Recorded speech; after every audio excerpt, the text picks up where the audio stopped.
महाशिवरात्रि के अवसर पर जनपद रामपुर के मिलक तहसील क्षेत्र के राठौड़ा गांव में ऐतिहासिक किसान मेले का शुभारंभ हुआ। पूर्व केंद्रीय कैबिनेट मंत्री और वरिष्ठ भाजपा नेता मुख्तार अब्बास नकवी ने मंगलवार सुबह 11 बजे फीता काटकर इस मेले का उद्घाटन किया।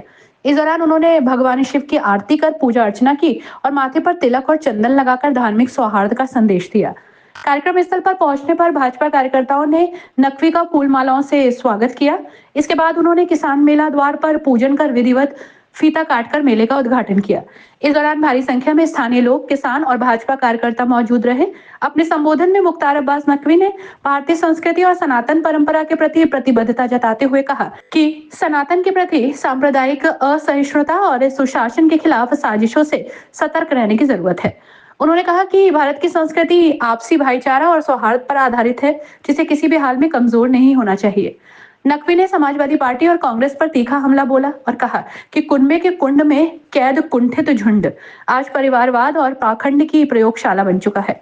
उन्होंने कहा कि पीएम नरेंद्र मोदी और मुख्यमंत्री योगी आदित्यनाथ के खिलाफ की जा रही विपक्षी राजनीति पूरी तरह से दिशाहीन हो चुकी है। उन्होंने कहा कि मोदी योगी फोबिया ने कांग्रेस और सपा को बिना जमीन का जमींदार और बिना जनादेश का जागीरदार बना दिया है। कांग्रेस का नेतृत्व गठबंधन बनाकर पराजय की पटकथा लिखने में जुटा है, लेकिन भाजपा सुशासन के संकल्प को आगे बढ़ा रही है। नकवी ने कहा कि छंदम सेकुलरिज्म के नाम पर भारतीय संस्कृति और सनातन परंपरा पर लगातार हमले किए जा रहे हैं, जिन्हें किसी भी कीमत पर सहन नहीं किया जाएगा। उन्होंने कहा कि भारतीय संस्कृति और सोच पर आक्रमण की ये धूर्तता अब धूल में मिलाने का समय आ गया है। राठौड़ा गांव में 12 मार्च तक चलने वाले इस किसान मेले में धार्मिक, आध्यात्मिक और सांस्कृतिक कार्यक्रमों की धूम रहेगी। 7 मार्च को शिव विवाह और महिमा मंचन होगा। 8 मार्च को मशहूर फिल्म निदेशक और अभिनेता पुनीत इस्सर का भव्य जय श्री राम मंचन आयोजित किया जाएगा। इसमें मुंबई फिल्म उद्योग के कई बड़े कलाकार शामिल होंगे। इसके अलावा ब्रजोत्सव और अन्य सांस्कृतिक कार्यक्रम भी आयोजित होंगे। महाशिवरात्रि के अवसर पर पूर्व केंद्रीय मंत्री मुख्तार अब्बास नकवी ने न केवल शिव आराधना पर धार्मिक सौहार्द का संदेश दिया, बल्कि विपक्ष पर हमला बोलते हुए भाजपा की उपलब्धियों को गिनाया।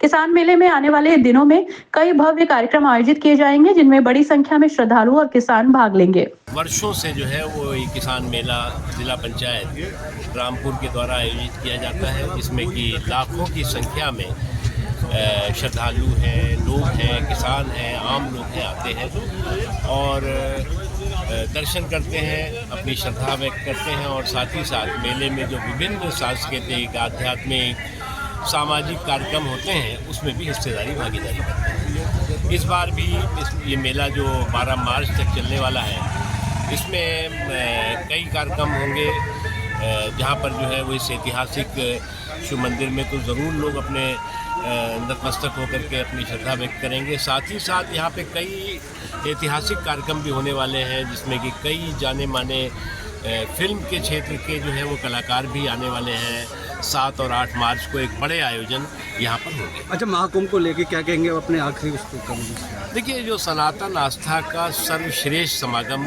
मैं मानता हूँ महाकुंभ है। जिस तरह से सुरक्षा, शुचिता, सुविधा से भरपूर ये महाकुंभ हुआ है, ये एक अद्भुत उदाहरण है पूरे विश्व के लिए। दुनिया में जितने भी आयोजन होते हैं, कोई भी इतना बड़ा आयोजन, वो भी टेम्परेरी, 99% टेम्परेरी स्ट्रक्चर होता है, अस्थायी वहाँ पर व्यवस्था होती है। उसमें इतनी बड़ी सुविधा, 60 करोड़ से ज़्यादा लोग अब तक बताया जा रहा है, उससे भी ज़्यादा मुझे लगता है।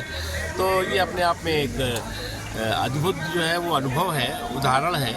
और जो लोग सनातन आस्था के प्रति असहिष्णुता का भाव रखते हैं, मुझे लगता है कि वो कभी भी कोई भी अच्छा आयोजन होगा तो उसमें जो है वो उसका सम्मान नहीं करेंगे, उसे स्वीकार नहीं करेंगे, बल्कि रंग में भंग डालने का षड्यंत्र साजिश। अच्छा, विपक्ष जो है लगातार महाकुंभ पर सवाल उठाता रहा है, जो हादसे हुए हैं उनको लेकर सरकार की जिम्मेदारी को कहा है। देखो, विपक्ष के कुछ लोग, खासतौर से जो सामंती जो है वो सुल्तान हो या जो है वो समाजवादी टीपू हो, चाहे सामंती सुल्तान हो या समाजवादी टीपू, उनकी जो सनातन के प्रति असहिष्णुता और सुशासन के प्रति आक्रमण की जो सोच और सनक है, उसी का ही परिणाम है। वो लोग कभी भी जो है वो कोई भी जो दुनिया के सबसे बड़ी और सबसे पुरानी जो आस्था है, जो कि मैं मानता हूँ कि सनातन ऐसी एक आस्था और एक ऐसा धर्म है जो सभी धर्मों की जननी है। जितने भी धर्म दुनिया में हैं, चाहे वो इस्लाम हो, चाहे क्रिश्चियनिटी हो, चाहे और भी धर्म हो, सनातन सबकी जननी और सनातन सर्वे भवन्तु सुखिनः सर्वे सन्तु निरामयाः के संकल्प के साथ, वसुदेव कुटुम्बकम के संकल्प के साथ आगे बढ़ा।